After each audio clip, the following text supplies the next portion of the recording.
Hey everyone, it's the Koopa Man. Ever watch a piece of media and see a pair of characters that have really good chemistry and you think they should be together? Well, today we're going to talk about just that, the phenomenon known as shipping. And unlike the act of sending a package from one place to another, very often does this kind of shipping accomplish nothing at all. Nothing at all. Nothing at all. Nothing at all. Like with most tropes, this modern problem actually has its roots far older than one can expect. It's believed that some Greeks, particularly the women, shipped the hero Achilles and his squire and adopted brother Patroclus. And wouldn't you know it, it's the earliest examples of a ship that was creepy, involved real people as Achilles was believed to be an actual person, and was an example of yaoi shipping when both men probably would have found the act repugnant. Yeah, despite what you may have heard, including from me, the whole thing about the Greeks being a bunch of homos is just a myth. Except for in Athens. And Lesbos. Not Sparta though, despite the homoerotic tones of Zack Snyder's 300, that was just him projecting his own homosexual tendencies, as well as Frank Miller's. But it highlights the issues you see a lot in shipping, the inability to see two people as friends. I can name numerous examples of this. Zuko and Katara, Yang Xiaolong and Blake Belladonna, Frodo Baggins and Samwise Gamgee, Sora and Riku, Harry Potter and Hermione Granger, Korra and Asami. Noticing a lot of these are same-sex. But the list goes on, and every time it comes down to the same rebuttal. It gets worse when shipping turns outright hostile. Take for example Naruto. There were two ships with the main title character, Naruto Uzumaki. There was Naruhina, which was Naruto and the character Hinata Hyuga, who waved so many "I'm supposed to be a main character" flags she should be directing air traffic, and Narusaku, with the character Sakura Haruno, who, okay, I'm not gonna mince words, Sakura Haruno being part of the main cast and on the main team was an objective mistake and was the cause of a lot of this conflict to begin with. Furthermore, there was Sasisaku between the villainous character Sasuke Uchiha and Sakura. Yeah, if we open that can of worms on how Sasuke is actually a villain, we'd be having an entirely different video. During the time Naruto was being released, still, these were the primary ships that were causing conflict in the fanbase of shippers. So come the ending, when it was Naruto and Hinata who got together canonically, it caused even more conflict. Oh, and about Sasisaku, it was confirmed that he's a deadbeat. This conflict between the ships was annoying and cringy when it was happening, as if the world depended on which two fictional characters ended up making babies. But in hindsight, it's even more annoying because it shows a lot of the objective mistakes made with the Naruto manga when Kishimoto was first writing it. To explain, in shonen, it's usually the, quote, first girl or the, quote, main girl who gets the protagonist. It's a trope. There are exceptions, like Goku not ending up with Bulma, but those exceptions usually have good reasons, like the fact that Bulma was twice Goku's age when they met. But by and large, this was the case. So when Kishimoto tried to subvert things, you can understand why people drew the conclusions that they did. Even more so because the character Hinata Hyuga is way more interesting than the cherrywood board that Team 7 actually had. To the point that she basically was a main character. Seriously, to prove it, tell me one thing about Sakura that isn't her crush on the emo edgelord terrorist. I'll wait. And then there was Narusasu, Naruto and Sasuke. Yeah, the most annoying ships almost always end up being the homosex ships. It is an objective fact. And that's because it's always a bunch of mentally unstable leftists promoting those ships. All of that said, and don't take this the wrong way,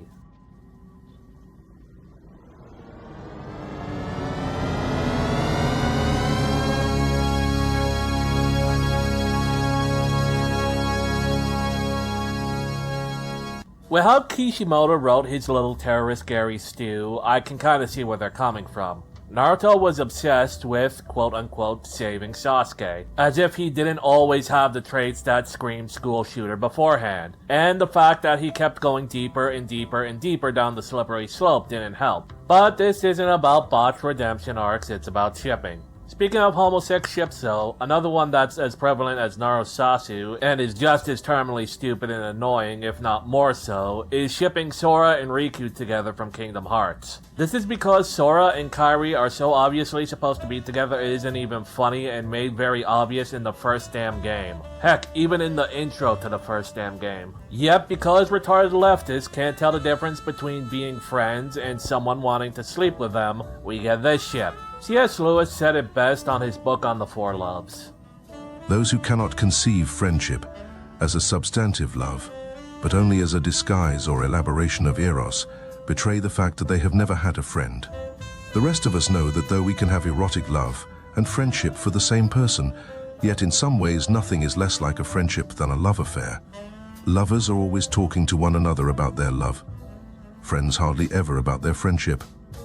Lovers are normally face to face, absorbed in each other.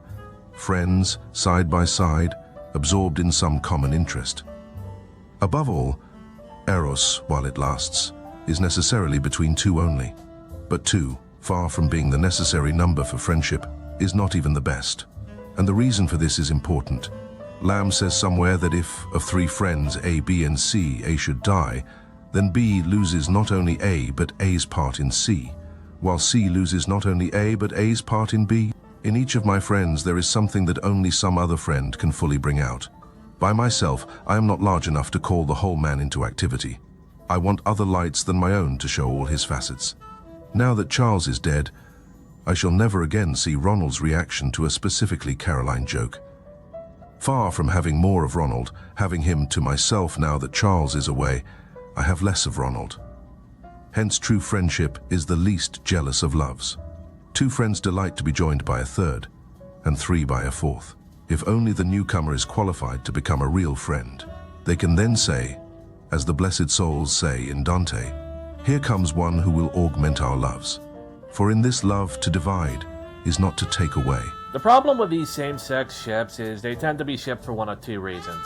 Either it's part of the leftist agenda, in which it's a part of trying to demoralize the West so capitalism can fall, or it's because the shipper in question is a horny Coomer degenerate who fits the kind of person C.S. Lewis was talking about. And both those parties tend to be radical in their shipping, to the point of sending death threats to actual creators of works, including death threats towards their families. And that's how we got Bumblebee, aka Yang Xiaolong and Blake Belladonna from Ruby, becoming an official canon couple, because they capitulated to those death threats, as well as marketed the ship through an OnlyFans lingerie photoshoot of the actresses to monetize the horny part of that fandom. Of course, if C.S. Lewis calls out degenerates who can't see two people as friends, what would he have to say about two people who are enemies and get shipped? That is to say, ships like Raylo and Zutara. Let's start with the latter. The romance between Aang and Katara in Avatar The Last Airbender is written rather naturally, starting as friends and slowly growing through the series, to the point where he's willing to give up phenomenal cosmic power just to be with her. And it comes to an end when the final shot of the series itself is the scene of them sharing that big romantic kiss. It was the perfect bookend, as Katara was the first person Aang saw when he awoke from his 100-year slumber, and is the one narrating the intro every episode. And then there's Zutara, which was a ship that started with this clip.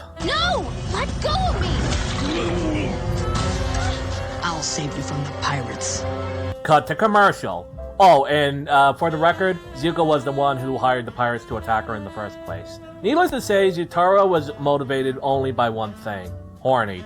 Even the directors knew it.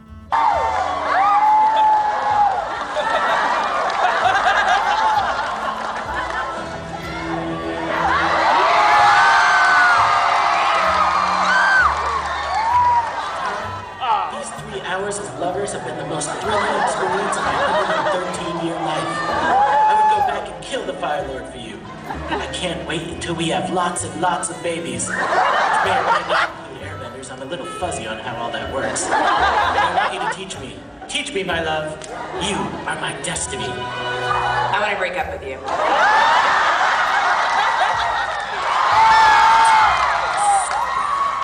So forbidden. My honor is tarnished. I'll never regain my honor. Give me some sugar, baby.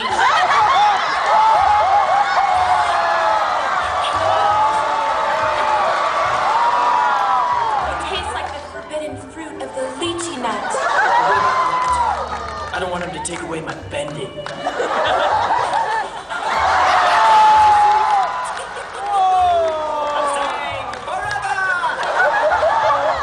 I carried a secret flame for you.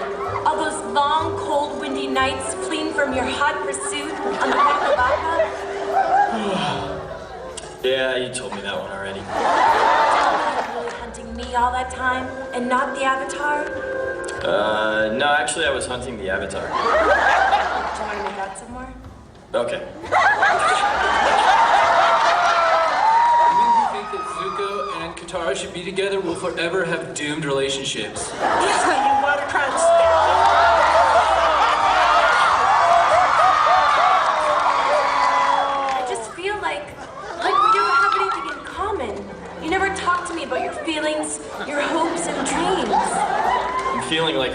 shut up soon. Not really. I'm so sorry. I never should have doubted the will of Mike and Brian. Zula hurt me emotionally and physically.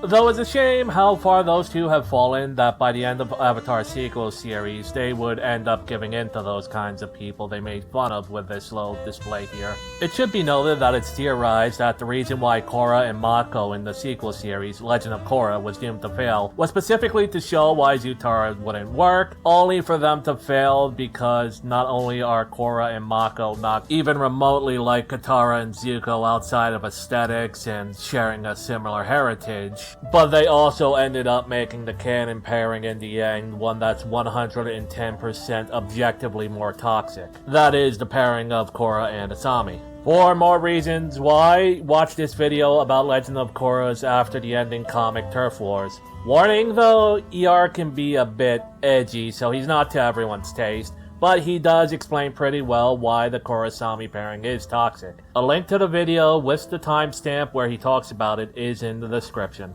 And then there's Reylo, a ship that only happened because closeted homosexual Ryan Johnson wanted to have a shirtless scene with Adam Driver, with Kylo Ren being the character he plays in the Star Wars sequels. And because of that, it gave birth to a race of horny cat moms who defended The Last Jedi for him, but it was also the aspect that J.J. Abrams felt he was forced to keep when he had to clean up Ryan's mess in The Rise of Skywalker. Because he could undo everything else, even the Holdo maneuver, but if he undid the Reylo ship, there would be a bunch of angry white liberal wine-addicted women trying to murder him. This is irrelevant to the fact that Kylo Ren killed children and was part of an organization that blew up not one, but several inhabited planets with a space laser shotgun, and wanted to reinstall imperial fascism in the galaxy. Even Ryan kept him as a villain at the very end of his movie, and the new leader of the First Order. Kylo was not a good person at this point in time. It's one thing to have two characters who are friends who are being shipped. It's naturally part of the human experience for two friends to eventually realize feelings for each other. Heck, it's how almost all relationships start. But shipping characters who are obviously sworn enemies just comes off as stupid and toxic.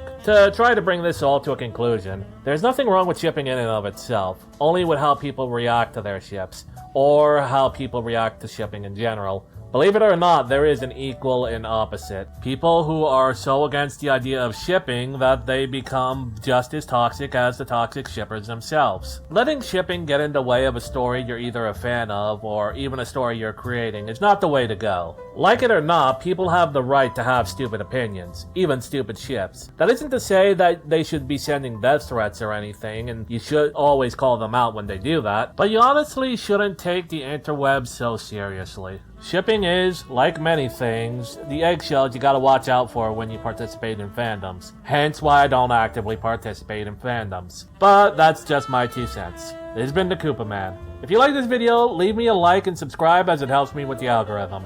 If you have examples of particularly toxic fandom ships, feel free to talk about them in the comments. And, until next time, game on.